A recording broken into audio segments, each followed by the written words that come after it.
Hola, ¿qué tal amigos de Esquina Neutral? Se los decíamos y aquí mismo nos quedamos, Jorge, parados en el mismo lugar, en el mismo gimnasio, agradeciéndole a los compañeros acá de Río Segundo de Alajuela, el gimnasio Fight Night, por todas las posibilidades que nos dieron de realizar este programa, que como decíamos la semana pasada, Jorge, se nos quedó corto el tiempo. Claro, y tan corto que vamos a seguirlo prolongando en lo que este programa nos pueda dar.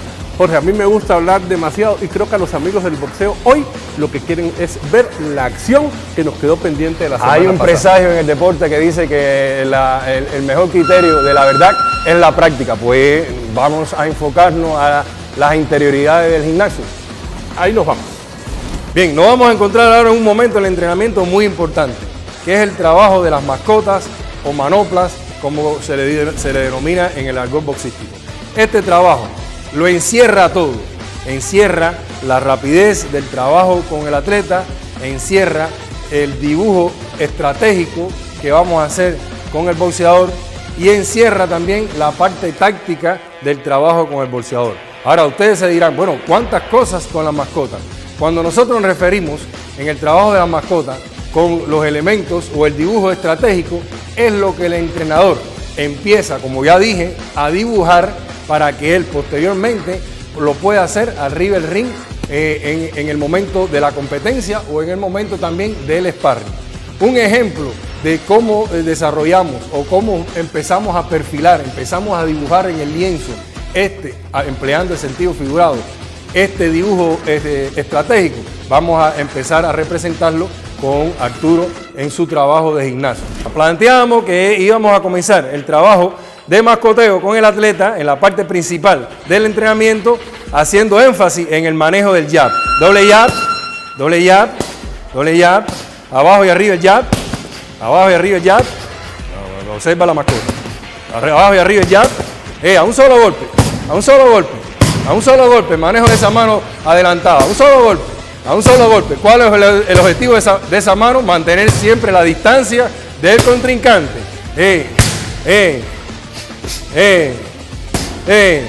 Ahí lo vemos trabajando esa mano en toda su forma, en la trayectoria ascendente,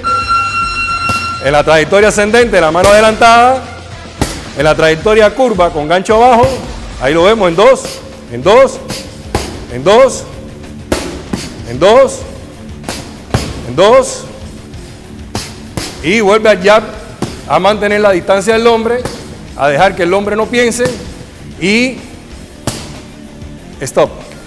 Otro de los momentos del manejo estratégico de las mascotas y el atleta es cuando ya, a partir de nosotros hacer el dibujo de esa mano adelantada, que es el jab, empezamos a combinar.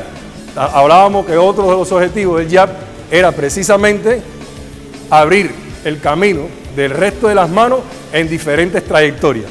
Por ejemplo, partimos siempre del jab, que es quien mantiene la distancia. Mantiene la distancia, no permite que el hombre piense o que no piense claramente.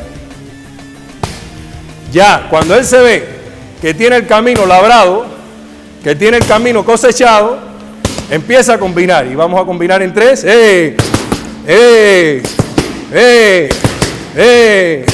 Y vuelve al jab de nuevo. ¿Por qué siempre vuelve al jab? Porque el jab, a la hora que él mete las combinaciones, por ejemplo, él combinó, nos percatamos que en esa combinación hay 3 golpes seguidos. Ahora, cuando él hace blanco, en el contrario, con cualquiera de esos tres golpes, el contrario se va a sentir ofendido y va a querer tratar de anivelar las acciones. Cuando él combina, él va a venir para adelante. ¿Y qué va a hacer él? Va a frenar otra vez con el jab.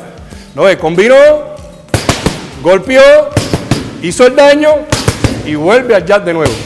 Vuelve al jab de nuevo. A mantener el hombre a la distancia. Y jab.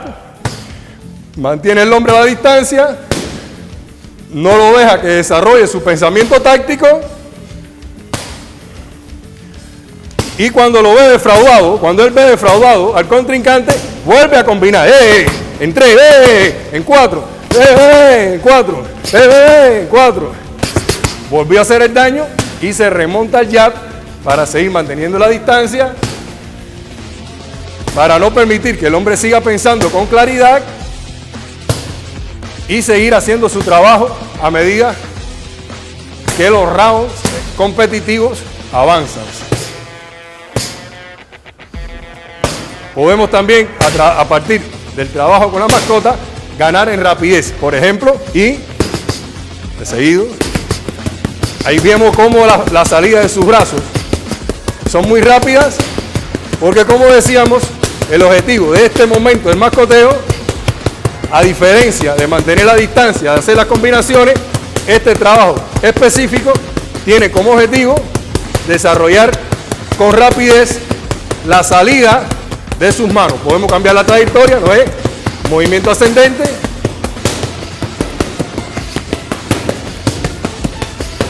Movimiento recto.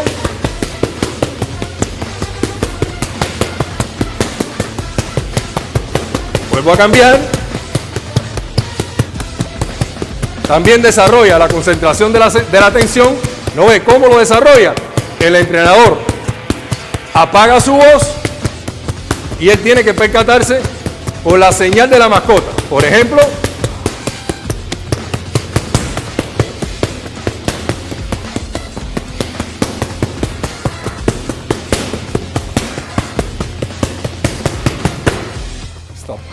nos encontramos en un momento del entrenamiento donde seguimos con el trabajo de los aparatos. En este caso vamos a encontrarnos o visualizamos que estamos con un saco o sandbag parecido al aparato anterior, pero si nos percatamos, si detallamos, nos damos cuenta de que su tamaño es más reducido y también el contenido del aparato es mucho más ligero.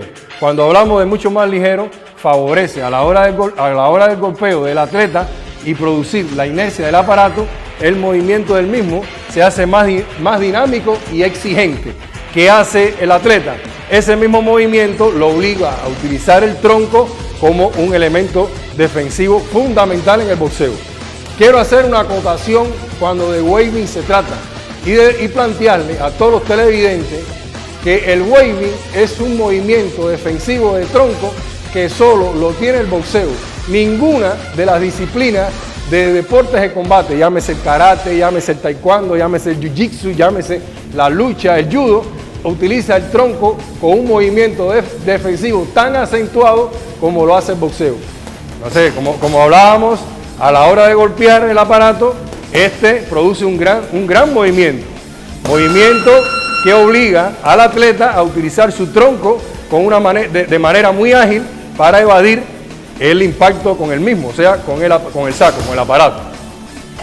Ese movimiento le va educando el tronco a él para que en el momento que le tiren los golpes, fundamentalmente los golpes curvos, él los pase con el tronco y no sea impactado por el boxeador contrario.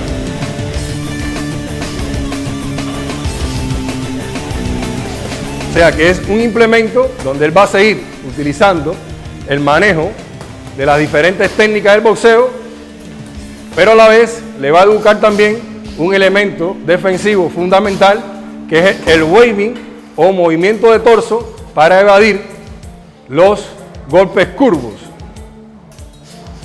Ahí lo vemos cómo maneja su tronco. Y el hecho de que se defienda no quiere decir que riposte, eso es, que riposte con una serie de golpes que es lo que lo van manteniendo a distancia al contrincante y lo van haciendo efectivo durante el trayecto de la competencia, cuando el caso así lo fuera.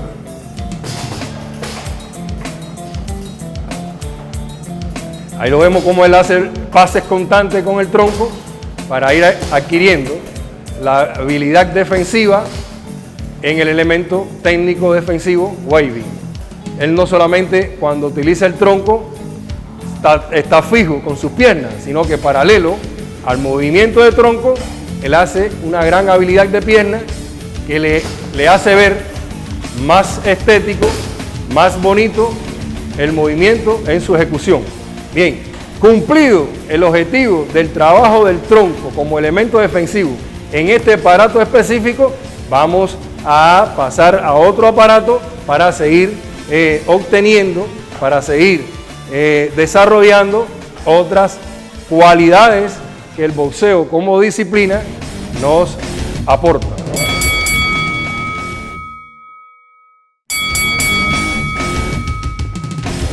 Seguimos en el trabajo de una unidad de entrenamiento para recordarle a los televidentes, como planteábamos al inicio del programa, una unidad de entrenamiento es eso, es un entrenamiento que se compone en su desarrollo de 3 partes fundamentales. La parte inicial, donde vimos las características que la identifican, que no es más que el desarrollo del calentamiento general y el calentamiento específico. También vimos que una de las partes de una unidad de entrenamiento es precisamente la parte principal. La parte principal es la de más contenido en su contenido y también en el tiempo de duración. Y la parte final, donde ya se recupera con ejercicio respiratorio y ejercicio de relajación al atleta de las etapas anteriores o de las partes anteriores. Pues nos encontramos en la pera, que a diferencia de la pera anterior no tiene sujeción inferior, o sea que es una pera que en su base está libre, solo está sostenida en su base superior. ¿Qué nos reporta este aparato? Sigue como en la variante de pera anterior, se sigue desarrollando la concentración de la atención, pero se va a desarrollar la precisión a un nivel superlativo. ¿Qué quiere decir superlativo? A un nivel muy alto. Y también se va a desarrollar a un nivel muy alto la coordinación de los brazos con respecto al aparato.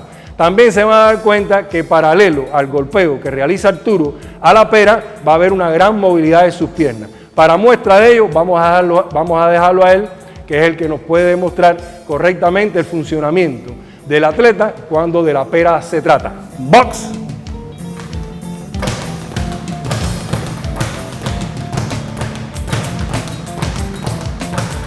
Ahí lo vemos en la coordinación de sus brazos con el aparato. Ahí lo vemos también como paralelo al trabajo con la pera, él realiza una serie de movimientos de sus piernas para también desarrollar la parte cardiovascular. Vemos cómo él tiene una gran atención de su vista al aparato para desarrollar eso, la concentración de la atención.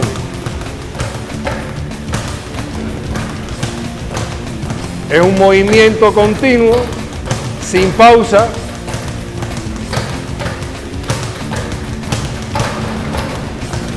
Donde al final él se va a impregnar de una gran rapidez y precisión.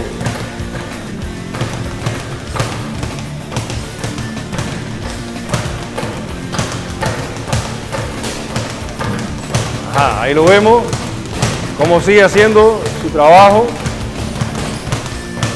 de precisión, de coordinación,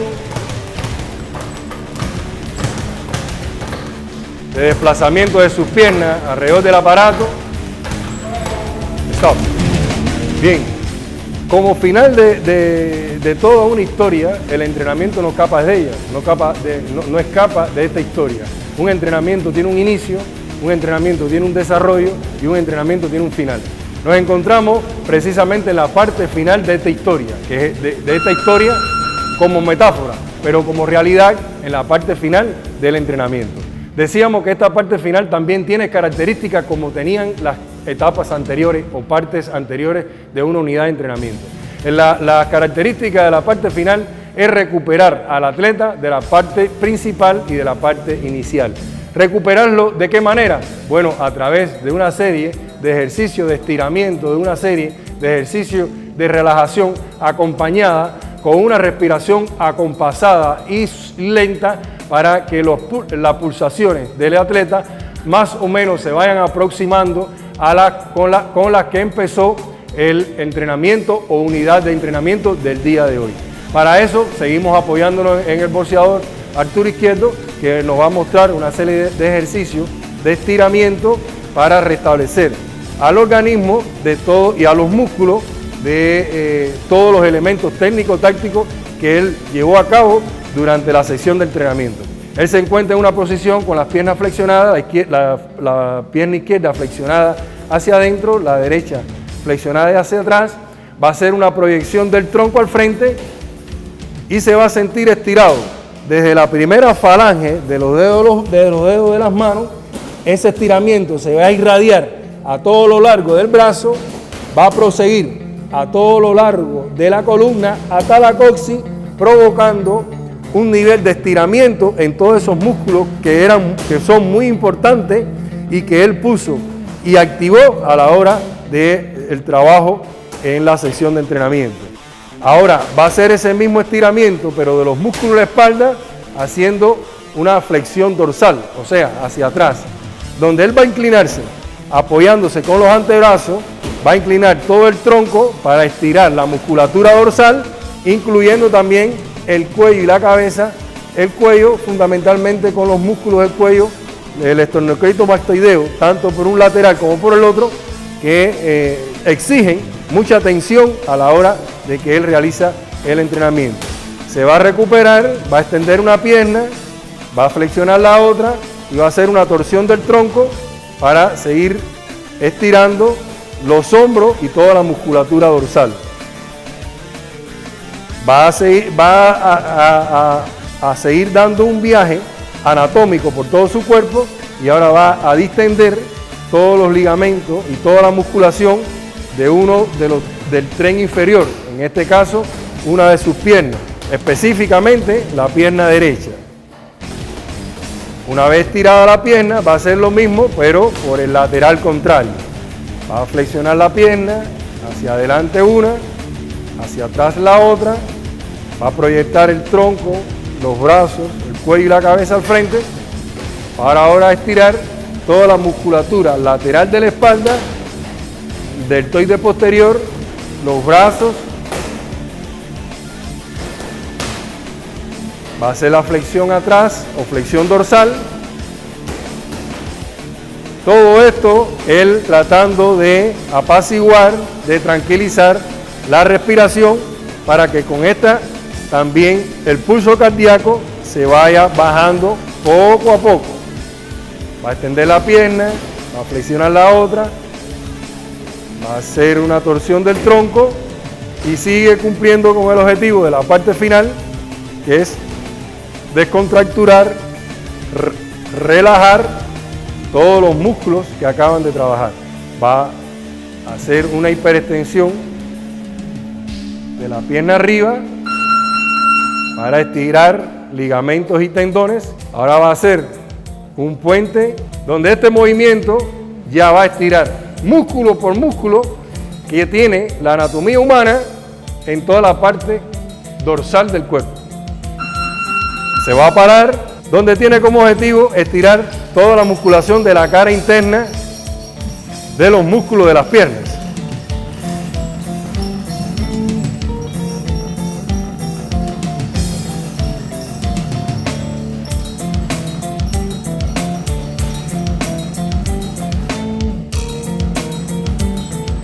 Bien. Con este trabajo nosotros le damos cumplimiento a los interesados y a los amigos televidentes de cómo se puede trabajar en el boxeo en una unidad de entrenamiento. ¿Por qué es importante hacerlo reflexionar a ustedes como televidentes? Porque un entrenamiento tiene que estar dirigido, tiene que estar planificado por profesionales de la disciplina, que son los encargados de estrictamente cumplir con el ordenamiento metodológico que caracteriza a los deportes, y no son actividades descabelladas ni que se pueden tomar por su libre albedrío ni a título personal sin cada persona, sino que el interesado se tiene que llegar a un gimnasio y ponerse en las manos de profesionales para que estos puedan planificar el trabajo dependiendo de las capacidades individuales del individuo, valga la redundancia, que se inclina, que se dirige a estas instalaciones. Pero siempre cerramos esta sección de entrenamiento, cerramos este programa incitando a los televidentes, incitando a los que se inclinan por el boxeo, que no lo hagan de manera autodidacta, que se dirijan a las instalaciones donde existen todos los medios y por encima de ello un personal altamente calificado que lo va a recibir y lo va a llevar de la mano durante todo este trayecto que es la carrera de un boxeador.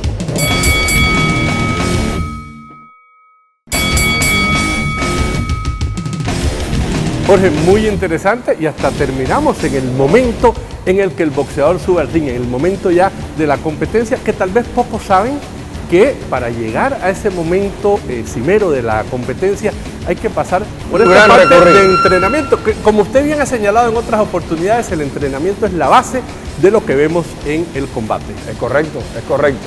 Acabas de mencionar un término muy importante dentro de la preparación del atleta, que es la parte de la competencia. Habíamos hablado en encuentros anteriores de que la línea de entrenamiento de un atleta se divide en la preparación general, la preparación especial y la preparación competitiva, que aunque podamos cumplir con estas dos primeras fases, si no se materializa la competencia como colofón del proceso, nada ha culminado con el atleta. Jorge, como siempre es un gusto tenerte aquí en Esquina Neutral, que se va convirtiendo poco a poco en tu casa, y también agradecerle a Arturo Izquierdo, de quien estamos siguiendo muy de cerca la trayectoria. Promete, Arturo. Gracias por promocionarme y proporcionarme tu estudio como casa, y también tengo que agradecer a la producción con Pinto a la cabeza la posibilidad que nos demuestra o que nos muestra para nosotros poder llegar a ese televidente que está en casa para de alguna forma hacerle ver los pormenores que se desarrollan en las interioridades de un gimnasio. Bueno, las gracias al profe nuevo, también a nuestro equipo de producción, pero sobre todo a usted, familia del boxeo, que nos honra con su sintonía. Será simplemente hasta la próxima. Nos vemos. Chao.